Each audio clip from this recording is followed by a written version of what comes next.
Hello friends, good morning all of you. How are you? Hope you're doing well. So today we are going to discuss about the essay and it means how to write essay for UPSC means this is a very important not subject but paper for the means.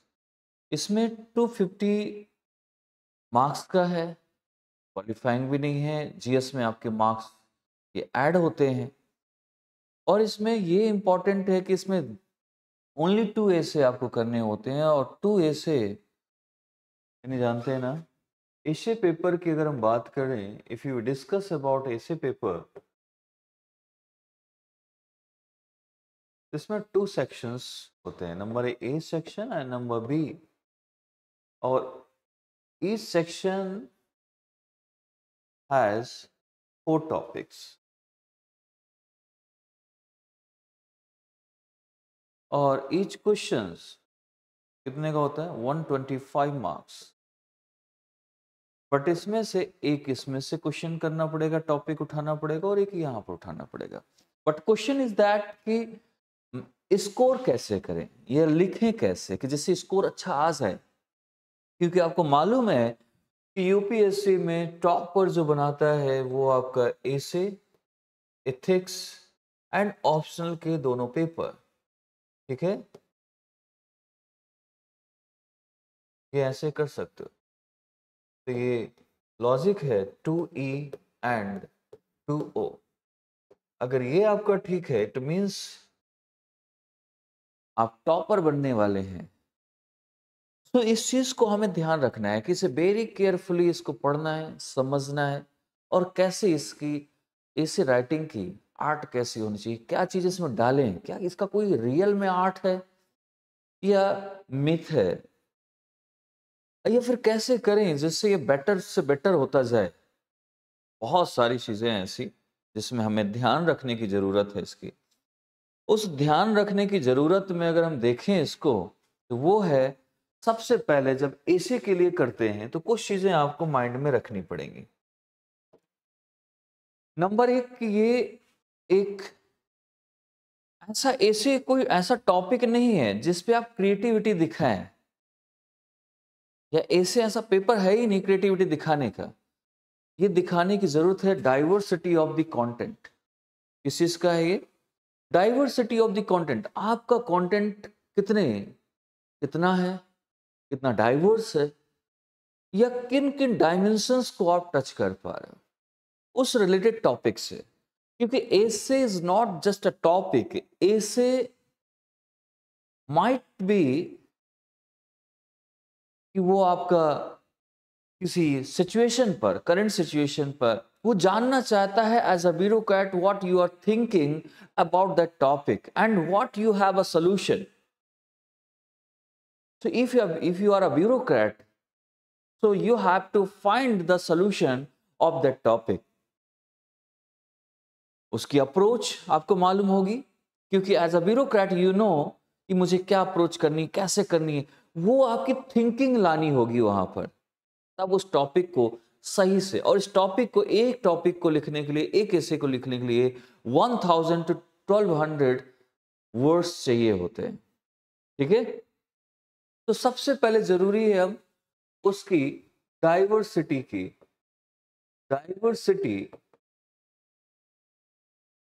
Of the content, इसकी बहुत जरूरत है हमको। For what? Because of अगर diversity आएगी तो आप इससे एवरी डायमेंशंस को आप टच कर पाओगे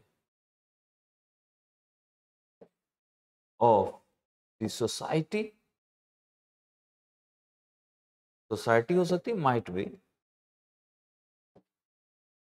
नेशनल इश्यूज, किसी भी टाइप में कोई भी इशू है, किसी भी नेशनल इशू हो सकता है या हेल्थ इशू हो सकता है, ऐसे बहुत टॉपिक्स है जो हमें कंसर्न करते हैं। उन टॉपिक्स पे आपको नॉलेज होना बहुत ज़रूरी है। किसी भी हर एक चीज़ में ये चीज़ें ज़रूर, एजुकेशन, हेल्थ, कहीं ना कहीं वो टच करता है उस चीज़ को, लेकिन ये जानना है कि कौन सा डायमेंशन किस जगह तक जा सकता है। अगर नहीं ज़रूरत है तो उसको मेंशन करने की ज़रूरत नहीं है। फिर आते हैं, क्योंकि इसमें एनालिटिकल स्किल आपके अंदर, why this is important, because diversity कब आएगी? जब आपके अंदर ये क्या करता है, यू हैव अ नॉलेज, ये आपके शो करता है डेप्थ ऑफ नॉलेज, कि कितने आप अवेयर हैं, how much you are aware from the all, जितने भी चीजें ये दिख रही हैं और भी एक्सेट्रा, उन सभी से कितने ये जुड़ा हुआ है, कितना ज्यादा ये एक दूसरे को जान। एनालिटिकल स्किल्स आपके अंदर बहुत जरूरी है। यहां पर एक काम आता है, एथिक्स यूज होता है, क्योंकि analytical skills come from ethics classes. And ethics from which topic? Ability. Right? You know, ability. Ability is the ability and emotional intelligence. Both topic are important to, इसलिए एनालिटिकल स्किल्स के लिए। सो वो वहां से need है उस चीज की, तो वहां से समझ, इसलिए यहां पर आप अगर एथिक्स के साथ इसको कनेक्ट करते हो, ऐसे को आप एथिक्स जोड़कर अगर पढ़ते हैं इसको थोड़ा सा, तो आपको ऐसे लिखना इजी हो जाता है और डाइवर्सिटी आपकी कंटेंट में आने लगती है और आपकी नॉलेज दिखने लगती है। और इसमें ये देखना जरूरी है कि क्या इसमें आप उसको फाइंड आउट करना है, क्या कॉम्प्लेक्सिटीज हैं, क्या डिमांड है इसकी। इट मीन्स अब आपको जरूरत है इसकी क्या चीज की, कि टॉपिक की नीड क्या है, टॉपिक देखना है, रिक्वायरमेंट इसकी देखना है, इस टॉपिक की इसकी रिक्वायरमेंट है क्या चीज, उस पे आप ध्यान से समझना है, उस थीम को जाना है, फिर उस अपने उन टॉपिक्स पे जाओ, आपको देखना है कि किस में बेटर ऐसा भी नहीं है कि आप कोई भी टॉपिक उठा तो रहे हो, बट वो भी चूज करने का एक अच्छा तरीका, अगर आपने एक ऐसा टॉपिक चूज किया जो एक्चुअली आज की डेट की बहुत अच्छी डिमांड है और उसमें सोल्यूशन आप दे रहे हो और उस चीज को एक्सप्लेन कर रहे हो विद फैक्ट्स, उस टॉपिक पर, इसीलिए कहते हैं कि उस टॉपिक को चूज कर, रिक्वायरमेंट्स क्या है वो तो बात की बात है, पहले तो आपको ये जानना है कि which topic is important and कौन सा मैं चूज करूं। तो पहले चूज करो, चूज करने के बाद उसके रिक्वायरमेंट्स देखनी है, क्या रिक्वायरमेंट्स है उसकी, कि क्या चीज इसमें दिखा रहा है, किस चीज की रिलेवेंस है, क्या इसका है, उसको फिर स्ट्रक्चर माइंड में सोचना है कि उस टॉपिक में आपके मैक्सिमम स्ट्रक्चर बनाने में हेल्प हो सके, आपको इजी हो बनाना, स्ट्रक्चर बनाना आपके लिए इजी हो, वो टॉपिक को चूज करना है। ठीक है, चूज करने का ये है, उस पे रिक्वायरमेंट्स को देखना है, क्या क्या जो आप पढ़ते हो ना, तो उस टाइम पे हमें समझ आ जाता है इस टॉपिक की रिक्वायरमेंट्स क्या क्या हो सकती है, जिसमें आपको रिक्वायरमेंट्स मालूम है उस टॉपिक को चूज कर लो, है ना। देन इसके बाद आपकी क्लियरिटी, डेप्थ, लैंग्वेज, बाकी सारी चीजों को ध्यान में रखना जरूरी है। अब इसमें यह है कि जब राइटिंग करते हैं ना, उस टाइम पर लैंग्वेज देखो, लैंग्वेज क्यों ऐसी जरूरी होती है।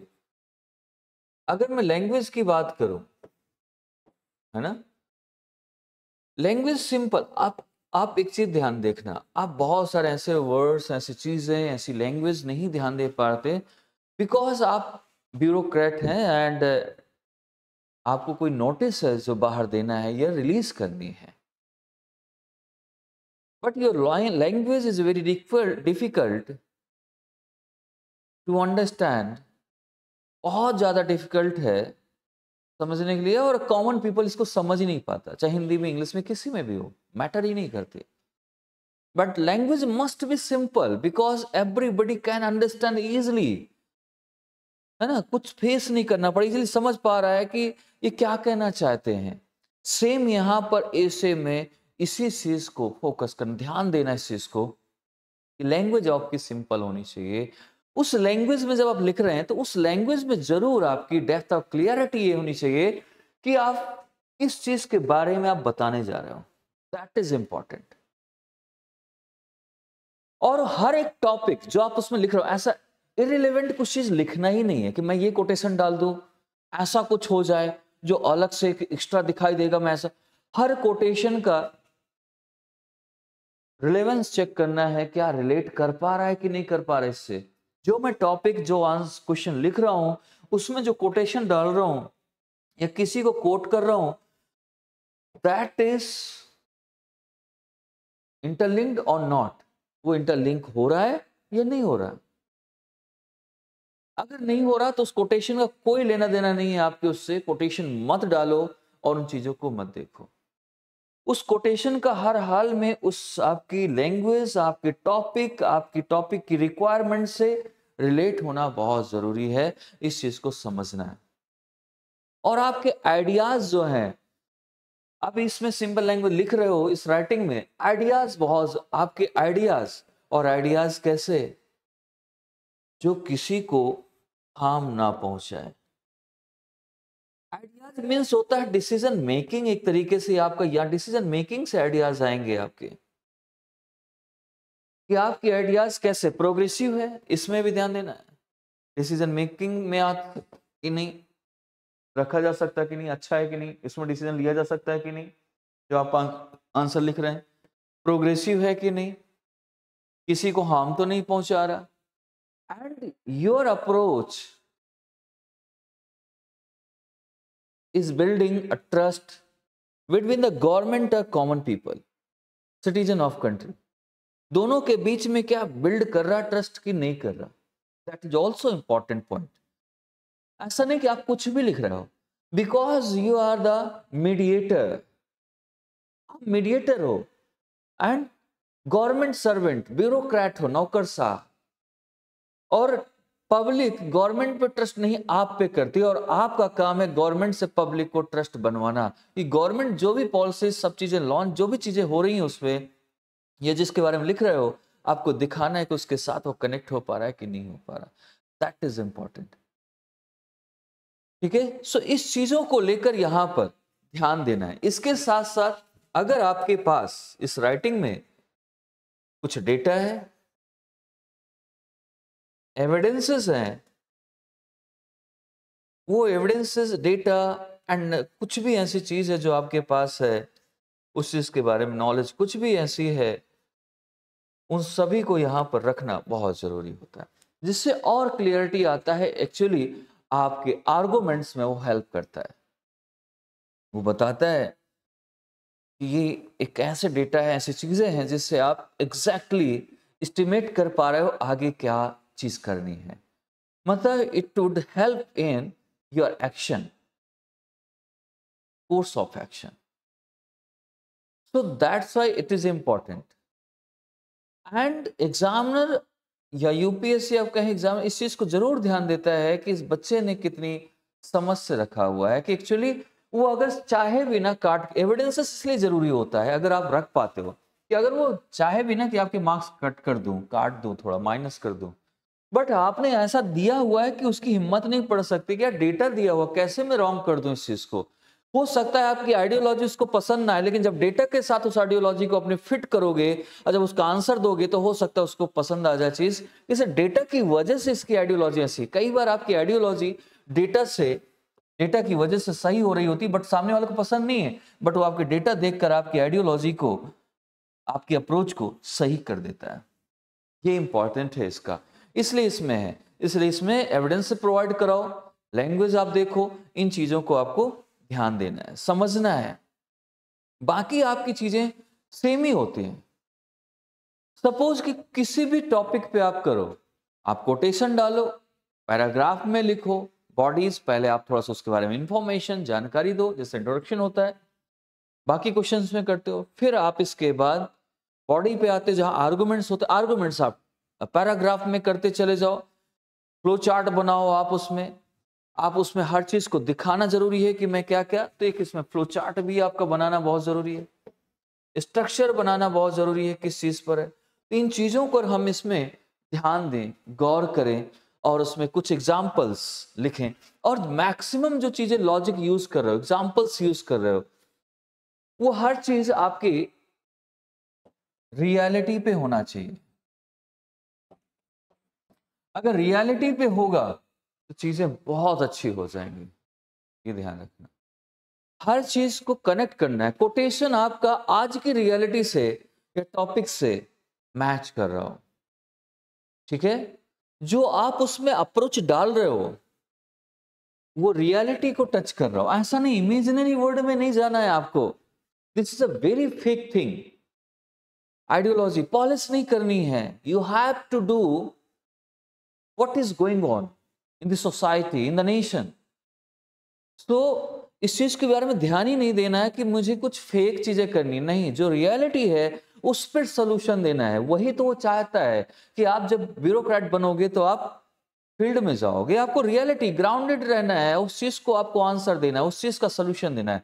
That is important. अगर आप इन चीजों को देखते हैं, फिर जब कंक्लूजन, इसके बाद आर्गुमेंट के बाद कंक्लूजन, उसमें आप कंक्लूजन में दो तीन टाइप से होता है। एक तो होता है आपका समरी, दूसरा होगा आपका कंक्लूजन में कैसा, एक समरी आएगा, राइट, एक वे फॉरवर्ड, और तीसरा सॉल्यूशन, ठीक है।